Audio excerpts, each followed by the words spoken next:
Was also bracing for the worst, and thankfully that didn't happen there either, escaping with up to 2 inches of snow.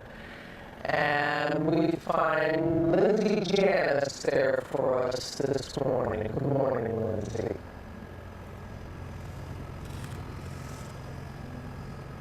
Good morning, Robin. Philadelphia was extremely lucky with this storm, really dodging a bullet. At one point, it was